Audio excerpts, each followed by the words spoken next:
Hello friends, ഞാൻ tender coconut പാലട പായസം ഉണ്ടാക്കുന്നത്. അതിന് ഇളനീൻ്റെ വെള്ളം എടുത്ത് വെച്ചിട്ടുണ്ട്. ഇളനീൻ്റെ വെള്ളം നിങ്ങൾ നോക്കുക, മധുരം കുറവാണെങ്കിൽ കുറച്ച് പഞ്ചസാര ഇട്ടിട്ട് മധുരം അഡ്ജസ്റ്റ് ചെയ്ത് വെക്കണം.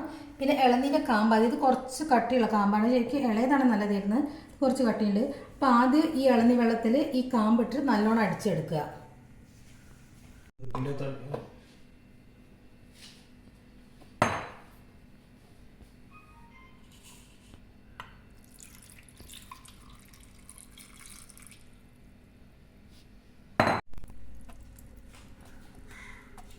അരച്ച് കഴിഞ്ഞാൽ അതൊന്ന് അരിപ്പിയോണ്ടൊന്ന് അരിക്കുക, അല്ലെങ്കിൽ തേങ്ങേൻ്റെ ഒരു ഒന്നാമത് ഇതിങ്ങനെ മൂത്ത കാമ്പായതുകൊണ്ട് തേങ്ങനെ കടിക്കൂ.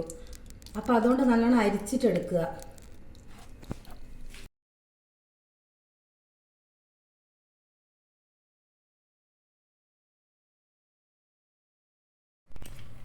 ഇനി ഒരു പാക്കറ്റ് പാൽ ഒഴിച്ചിട്ട് പാലട പായസം ഉണ്ടാക്കുക.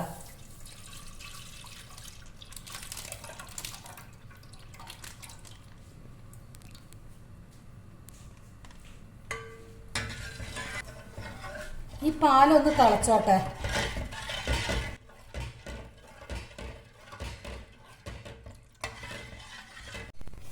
ഈ പാലിനകത്തേക്ക് പഞ്ചസാര ഇടുക, ഒരു 6 സ്പൂൺ പഞ്ചസാര ഇടുക. ഇതിൽ മധുരം ഉണ്ടല്ലോ, അപ്പോൾ നോക്കിയിട്ട് ഇടുക, 5 സ്പൂൺ ഇടുക. അപ്പോൾ തൽക്കാലം ഇതിലേക്ക് പാലട മിക്സ് ഇടുന്നത് അതിടുക.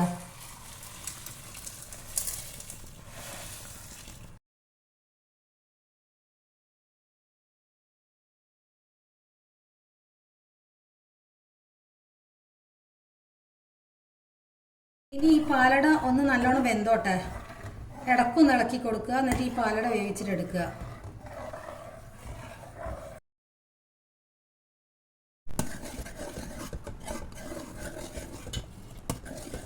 ഈ പാലട കുക്കറിലിട്ടാൽ പെട്ടെന്ന് വേവും, പക്ഷെ അതിനേക്കാളും ടേസ്റ്റ് ഇങ്ങനെ ഉരുളിയിൽ വെച്ചിട്ട് ഇളക്കിയിട്ട് ഇങ്ങനെ മെല്ലെ വെന്ത് കിട്ടണം. എന്നാലും ഈ പായസത്തിന് ശരിക്കുള്ള പാലട പായസത്തിന് പ്രത്യേകിച്ച് ശരിക്കും ടേസ്റ്റ് വേണ്ടെങ്കിൽ അങ്ങനെ ചെയ്യണം. കുക്കറിൽ പെട്ടെന്ന് വേഗം വേവും, പക്ഷെ അത് വേണ്ട, ഇങ്ങനെയാക്കണ്ട്. ഇത് കട്ടിയാകുമ്പോൾ കുറച്ച് പാലൊഴിക്കുക, കുറച്ച് ഒഴിക്കുക.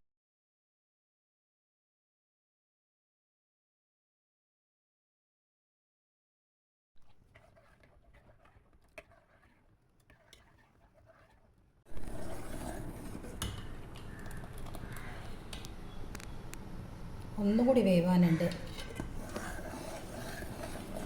ബാക്കി പാലും കൂടി ഇതിലേക്ക് ഒഴിക്കുന്നുണ്ട്. ഒട്ടാകെ 2 പാക്കറ്റ് പാലാണ് എടുത്തിട്ടുള്ളത്. ഒരു പാക്കറ്റ് അടക്ക് 2 പാക്കറ്റ് പാലാണ് എടുത്തിട്ടുള്ളത്. ഇതൊന്നും കൂടി മാറ്റട്ടെ.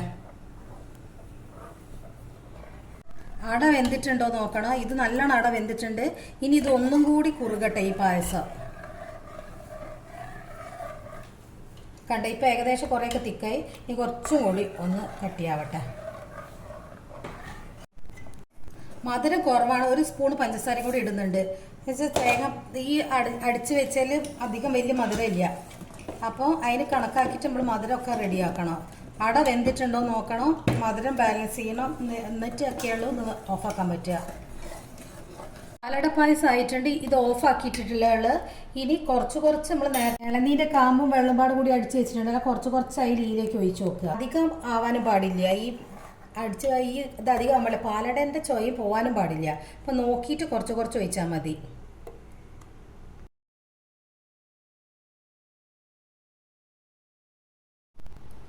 ഇളനീര് ചൊയ ആയിട്ടില്ല, അപ്പം കുറച്ചുകൂടി ഒഴിക്കുന്നുണ്ട്.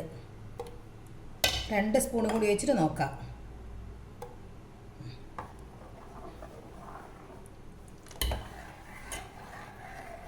ഒന്നും കൂടി ചെറുങ്ങനെ ഫ്ലെയിമിൽ വെച്ചിട്ടുണ്ട്. ഒന്നും കൂടി ഒന്ന് കുറുകേണ്ടതുണ്ട്. ഇത് ആയിട്ടുണ്ട്. ഇതിൻ്റെ അകത്ത് ശരിക്കും മിൽക്ക് മെയ്ഡ് കൂടി ഒഴിച്ചാൽ കുറച്ചും കൂടി നല്ലതാണ്, പക്ഷെ ഞങ്ങൾ ഒഴിച്ചിട്ടില്ല.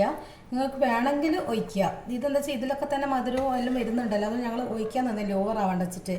വേണമെങ്കിൽ മിൽക്ക് മെയ്ഡിൻ്റെ ചോയ ഇഷ്ടമുള്ളവർക്കും ആവശ്യമുണ്ടെങ്കിൽ നിങ്ങൾക്ക് ഒഴിക്കുക. ഇതിപ്പോൾ ആയിട്ടുണ്ട്.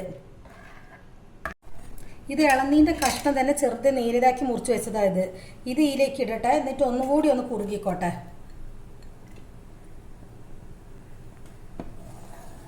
ഇടയ്ക്ക് ഈ ഇളനീൻ്റെ കഷ്ണം കടിക്കുമ്പോൾ നല്ലൊരു ടേസ്റ്റ് ഉണ്ടാവും. ഇത് നല്ലോണം ഒന്ന് കുറുകിയിട്ട് നിങ്ങൾക്ക് ഇത് ഓഫാക്കാം. ഇതുപോലെ ഒന്ന് എല്ലാവരും ഉണ്ടാക്കി നോക്കുക. ഇഷ്ടപ്പെട്ട ലൈക്ക് ചെയ്യുക, കമൻറ്റ് ചെയ്യുക, ഒന്ന് സബ്സ്ക്രൈബ് ചെയ്യുക.